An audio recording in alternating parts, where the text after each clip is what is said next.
I've always liked my house. Small, cozy, and just the way I wanted it. I've been living alone for a few years now, and honestly, it never really bothered me. I got used to the quiet, to having my own routine. That night, after a long day at work, I just wanted to relax. You know that feeling when you get home and everything feels calmer? It was like that. I threw myself on the couch, turned on the TV, and just stayed there, enjoying the moment. I don't know why, but I always end up picking some random movie to play in the background while I scroll through my phone. Everything was peaceful. It was around 11 p.m., and the only sounds I could hear besides the TV were the wind outside. That familiar sound of just another ordinary night. My house is old, and it has its usual creaks, you know? The wood sometimes groans a bit, but it doesn't bother me. The basement, for example, is a place I rarely go. It's where I keep some old junk and tools I hardly ever use. Nothing strange has ever happened there, so I never really thought about it. At that moment, everything was just the way it always had been. There I was, almost drifting off to sleep when I heard the first sound. At first, I thought it was just in my head. It was muffled, barely noticeable, coming from somewhere downstairs. Of course, I assumed it was just the house making its usual noises like it always did. The kind of thing you get used to ignoring. I went back to focusing on the TV, trying to distract myself. But then I heard it again. This time clearer. It was like something was moving down there, in the basement. I glanced around, a bit confused. I tried to convince myself it was just the heater kicking on, or maybe an old pipe making some weird noise. The house was old, so those things happened, right? No big deal. But the more I tried to ignore it, the more that sound kept repeating. It was low, steady, like something was scratching or being dragged down there. I sat there, trying to stay calm, but I have to admit, the feeling started to get under my skin. I wasn't someone who's scared easily, but that sound, it didn't feel right. Even so, I stayed on the couch, trying to convince myself it was all in my head. After all, what could it be? Nothing.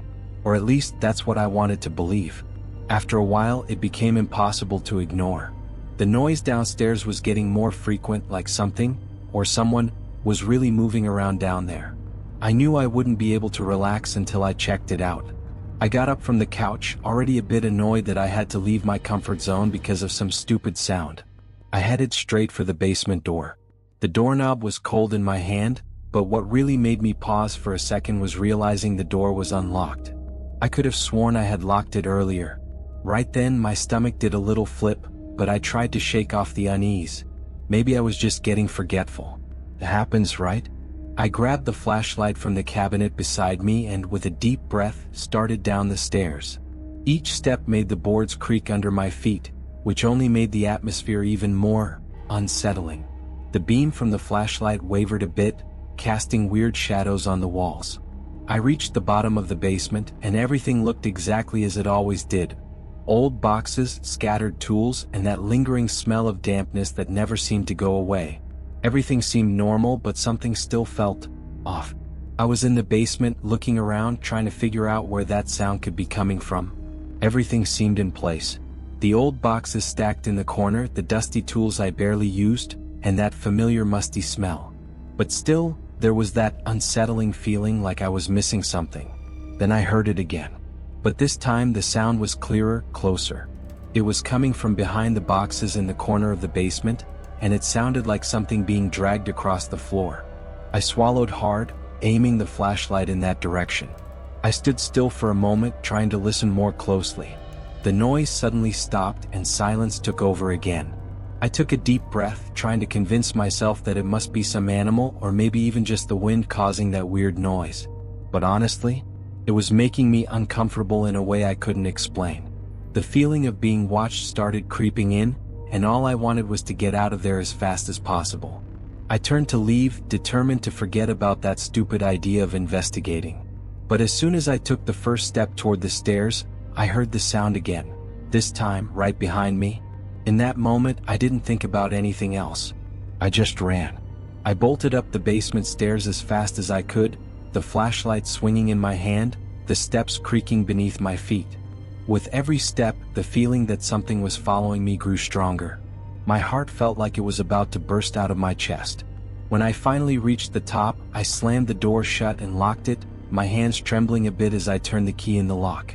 I leaned against the door for a few seconds, trying to listen for any sign of whatever was down there. But the silence had returned. The noise had stopped completely, and the only thing I could hear was my own heavy breathing. I knew I couldn't just brush it off. Something was wrong. I grabbed my phone and, without a second thought, called the police. I explained the situation as best as I could, but deep down I felt a little foolish. When they arrived, they searched the basement and, as expected, found nothing out of place. No signs of forced entry, no intruder. Still, after that night, I knew I could never look at my house the same way again. That feeling of unease never really left me.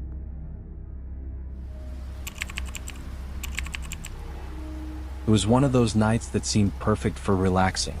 The heavy rain was beating against the windows, and thunder rumbled every now and then, but none of that bothered me. On the contrary, I've always enjoyed the sound of a storm. It felt almost like a soundtrack to what I considered a peaceful moment. The house was quiet except for the rain, and I took the opportunity to get cozy on the couch with a book. The clock on the wall showed it was almost 11 p.m. My family wouldn't be back for a while. They always spent Thursday evenings out. Being alone was never a problem. At least, it wasn't until that moment.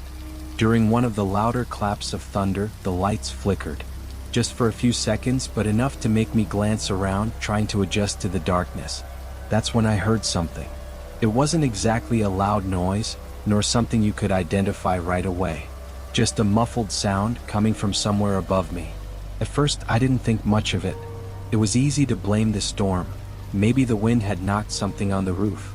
I went back to my book, trying to ignore the small seed of doubt that had started to form in my mind. But you know how it is, right? When something feels off, it's hard not to notice. The sound came back, this time clearer. It was as if something, or someone, was walking on the roof. No, that was just my mind playing tricks on me. I was sure it was only the wind. I tried to focus on the words in front of me, but I couldn't ignore it anymore. I closed the book, setting it aside, and stood still for a moment, just listening. The rain was still pouring down, and the wind kept rattling the windows, but now I was certain there was something else. Those sounds weren't just the usual creaks from the roof or water trickling down. They were footsteps. Slow, almost deliberate footsteps. I got up from the couch, feeling a bit uneasy, trying to stay calm. Maybe it was just my imagination, but something inside me was already starting to doubt that explanation. I walked over to the kitchen window, which had a clear view of the yard and the outside of the house. I stared into the darkness, but all I could see were raindrops sliding down the glass. Nothing else. I went back to the hallway and stood there for a few more seconds, trying to figure out where the sounds were coming from. There they were again, but this time closer, like someone was walking from one side of the roof to the other, maybe heading toward my bedroom window. That uneasiness was quickly turning into something stronger. My heart started racing as I tried to think of a logical explanation for what was happening. Could some animal have climbed onto the roof? Maybe a cat or a dog. That made sense, but with each sound I heard, that explanation seemed less likely. I was starting to feel that real discomfort, you know? The kind of feeling that makes you more aware of everything around you. I walked through the house, checking all the doors and windows just to make sure they were locked. They were. But the footsteps above continued, and the peace I had felt earlier in the evening was long gone. I knew I wouldn't be able to sit still until it stopped. The house, which had always been my refuge, now seemed full of dark corners, like something could appear at any moment. But there was no avoiding it. I had to check upstairs or I'd spend the rest of the night imagining the worst. I climbed the stairs slowly, trying not to make any noise, as if that would stop whoever, or whatever, was outside from noticing me. The footsteps on the roof were now more distinct, closer, right above my bedroom. With each step, the sound grew louder until I stood in front of the bedroom door. The curtain was closed, but I knew I had to look outside. It was either that or stay awake all night, with that thought gnawing at me. My hand was sweaty when I pulled the curtain aside, and for a second, I hesitated. Did I really want to see what was out there? But to my surprise, there was nothing. Just the heavy rain pounding against the glass, and the wind shaking the trees in the yard. The footsteps had stopped the moment I opened the curtain.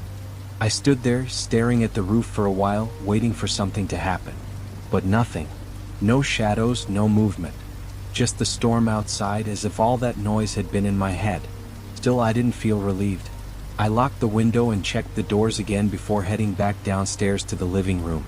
I sat on the couch trying to relax, but the silence now felt oppressive. I knew that probably nothing else would happen, but the tension still lingered. The house was quiet again, but I couldn't shake the feeling that something about that night had been different. It was one of those perfect nights to stay home. Nothing to do, no obligations, no noise. I finally had a moment just for myself. The house was completely silent, which was rare. I grabbed a book that had been collecting dust on the shelf and headed for the couch. I had already locked all the doors and windows, something I always do automatically. With the book open and a cup of tea by my side, I was ready to relax. The streetlights shone through the living room windows, casting a soft glow on the walls. It didn't bother me. In fact, I've always liked keeping the curtains open to enjoy that faint light coming in. Everything seemed peaceful. The night was going exactly as I had hoped. Calm, without distractions, without surprises.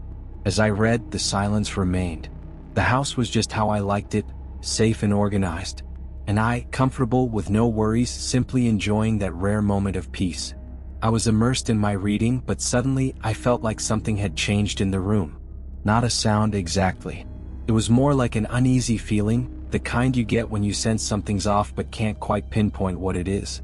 My eyes automatically lifted from the book and went straight to the window next to the TV. For a brief moment, I thought I saw something move in the reflection of the glass. A shadow, maybe? I couldn't say for sure. I looked directly at the window, trying to see what it was, but nothing seemed out of place. It must have been a car passing by, I thought. The faint streetlight sometimes played tricks, and my mind was probably starting to imagine things. I shook my head, laughing at myself, and went back to reading. Still, that feeling lingered for a few more minutes. Something had unsettled me, but I didn't want to give it too much attention. It was a peaceful night, and I wanted it to stay that way. I tried to focus on the book again, though deep down I was waiting for some other movement. Even though I tried to get back into the book, I couldn't completely shake off what I'd seen, or rather what I thought I had seen.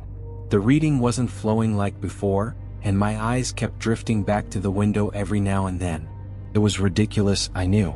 There was nothing outside, just the empty, dark street. But every time I looked, it felt like something was different. The reflection again. But this time it was slower. As if it wasn't just a trick of the light, but something, or someone, moving intentionally. I got up from the couch, walking toward the window with more caution than I'd like to admit. I looked out at the yard and the street, expecting to see some sign of life, but it was all empty. Nothing strange. No movement. Just the faint wind rustling the trees. I sighed, feeling a slight unease in my chest. Everything looked normal, but for some reason I couldn't shake the feeling of discomfort. It was as if the house, which had always felt safe, was different that night. Maybe it was just paranoia creeping in. I decided the best thing to do was to ignore the feeling and try to enjoy the rest of the night. I tried to distract myself, but that unsettling feeling wouldn't go away. I walked to the kitchen, thinking that perhaps a glass of water might help me relax. However, as soon as I entered, I noticed something that made my stomach drop. The kitchen window, which I was absolutely certain I had locked, was slightly open. It wasn't the kind of thing I would forget.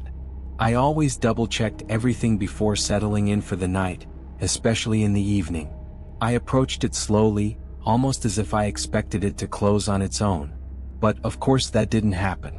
When I got closer, I saw that the window was indeed open just enough for someone to have tampered with it. Cold air was drifting in, and despite my efforts to stay calm, my heart began to race. I examined the latch, trying to figure out if it had been forced or if, somehow, I had simply forgotten. But deep down, I knew it wasn't an oversight. By now, it was no longer a question of lights or reflections. Something was wrong, something real. I took a deep breath, trying to keep my composure. I firmly closed the window and stepped away, but the feeling that something was very wrong only intensified. After locking the kitchen window, I went back to the living room with my mind racing. I decided the best thing to do was to check all the doors and windows again, even though I had already done it earlier. It was a way to calm my nerves. I went room to room, making sure everything was securely closed and locked. I even drew the curtains as if that could somehow protect me from whatever might be out there. When I finished, I sat back down on the couch. The silence felt heavier now, and I still couldn't shake that uneasy feeling. Something was still wrong, but I couldn't figure out what. I tried convincing myself it was just paranoia, that I was overreacting, but then it happened again. I looked at the window and the reflection was there. But this time it wasn't just a vague shadow. It was clearer, more defined. Someone was out there, or at least it seemed like it. I jumped up quickly, my heart pounding. I went to the window, but when I pulled the curtain aside to look, there was no one. The street was just as empty as before. I didn't know what to think, but at that moment, the only thing I could do was lock myself in my bedroom. I locked the door and sat on the bed, my mind spinning. It couldn't all be in my head, but there was no real evidence that anything was actually happening. Either way, I knew I wouldn't stay there again alone in that house. At least not anytime soon.